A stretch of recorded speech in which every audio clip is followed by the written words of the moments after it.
और वो जब शादी होगा लड़का लड़की में तो जो पुरुष है वो तो रोज रात में जो सतिया होता है उसके साथ करता है ना। नमस्कार दोस्तों, ये तमाम तस्वीरें और वीडियोस जो मैंने आपको दिखाए, इनको देखकर कोई भी कह देगा कि नीतीश कुमार का स्वास्थ्य ठीक नहीं है। कोई भी कहेगा कि ये उम्र का तकाजा है। हो सकता है कि नीतीश कुमार जी अस्वस्थ हों, उनकी तबीयत ना ठीक रहती हो, लेकिन वो जितने बीमार है नहीं, उससे ज्यादा उनको दिखाया जा रहा है। सवाल है कि कौन दिखा रहा है? इसका जवाब भी आपको इस वीडियो में मिल जाएगा दोस्तों, इसलिए वीडियो पूरा देखिएगा।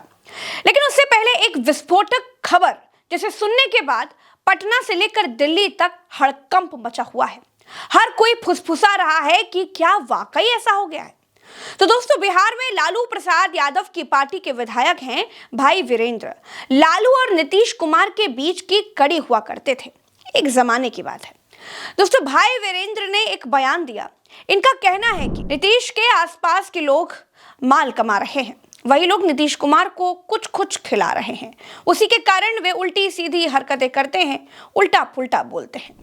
दोस्तों, नीतीश कुमार जब प्रधानमंत्री नरेंद्र मोदी के पैर छूने लगे तो हर किसी के जहन में ये सवाल आया कि नीतीश आखिर ऐसा क्यों कर रहे हैं। फिर लोगों को लगा कि शायद एनडीए में वापस आने के बाद वो मोदी जी का ज्यादा सम्मान करने लगे होंगे।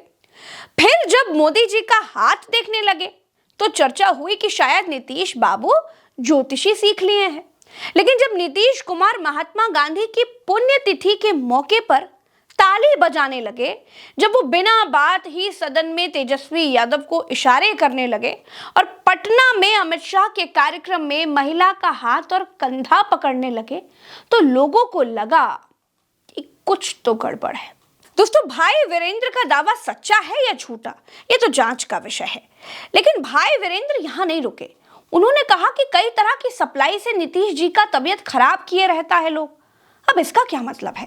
कई तरह का सप्लाई होता है, वो सप्लाई दे दे के नीतीश जी की तबीयत खराब किए हुए हैं सब, और बिहार को एकदम कब्जा किए हुए है, बिहार को लूट रहा है, देश को और बिहार को लूट लिया मिलके हुस्न वालों ने, उजला उजला बाल और उज्जर दाढ़ी वालों ने। बिहार में नीतीश कुमार कहीं किसी कार्यक्रम में हो और उनके आसपास सम्राट चौधरी, विजय सिन्हा या फिर संजय झा हो, तो आप गौर से देखिएगा, ये लोग मीडिया के सामने, लोगों के सामने एक नैरेटिव बनाने की कोशिश करते दिखेंगे आपको।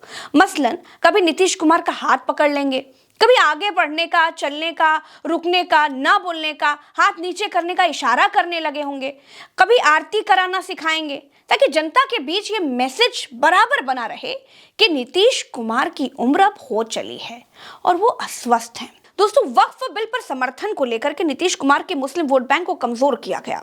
दूसरी बात, 2 डिप्टी सीएम बीजेपी ने अपने बनाए, यानी घेराबंदी भी पूरी है। विकास कार्यों के प्रचार पोस्टर से नीतीश कुमार की तस्वीर गायब है। अब दोस्तों, बिहार में आज की तारीख में नीतीश कुमार की पार्टी कहां पर है? तीसरे नंबर पर। लेकिन नीतीश कुमार कौन है? मुख्यमंत्री है। यही बात बीजेपी को हजम नहीं होती।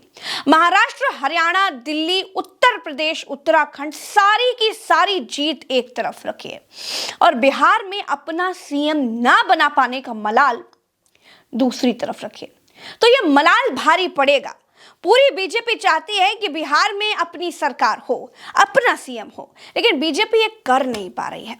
ऐसे में अगर नीतीश कुमार बीमार हैं, नीतीश लाचार हैं, ये संदेश चुनाव तक बरकरार रहे, तब तो आसानी से कुर्सी मिल जाएगी। और फिर संजय झा और ललन सिंह तो है ही, जेडीयू में टूट करने में भी कोई परेशानी नहीं होगी। अब तो ऐसा लगता है जैसे अशोक चौधरी भी इसी रेस में शामिल हो गए हैं, क्योंकि वो तो ऐलानिया कह रहे हैं कि जेडीयू को अब मुस्लिमों की जरूरत है ही नहीं। ना हमको किसी मौलाना और इनका शरीफ किसी का हमको आवश्यकता है। दोस्तों, महाभारत में अर्जुन को जैसे मछली की आंख के अंदर की पुतली नजर आती थी, वैसे ही बीजेपी को सिर्फ सीएम की कुर्सी नजर आती है। यानी नीतीश कुमार को सीएम नहीं बनने देना है। उसके लिए चाहे भारत रत्न वाला शिगुफा चलाना पड़े या उप प्रधानमंत्री वाला दाव चलना पड़े। हमारे नीतीश भाई देश के उस ऊंचाई को जहां से पूरे देश की मंत्रणा होगी, एनडीए के कन्वीनर बने, नरेंद्र भाई मोदी जी के टीम में उनको उप प्रधानमंत्री का दर्जा प्रदान हो जाए। अब तो तो नीतीश कुमार भी समझ रहे हैं कि दिल्ली दरबार में बैठे नेता आखिर चाहते क्या हैं।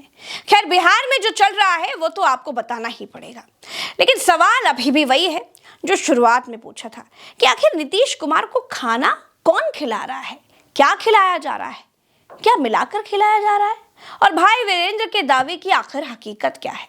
अगर आपको पता हो तो कमेंट करके बताइएगा। आज की इस वीडियो में इतना ही। नमस्कार।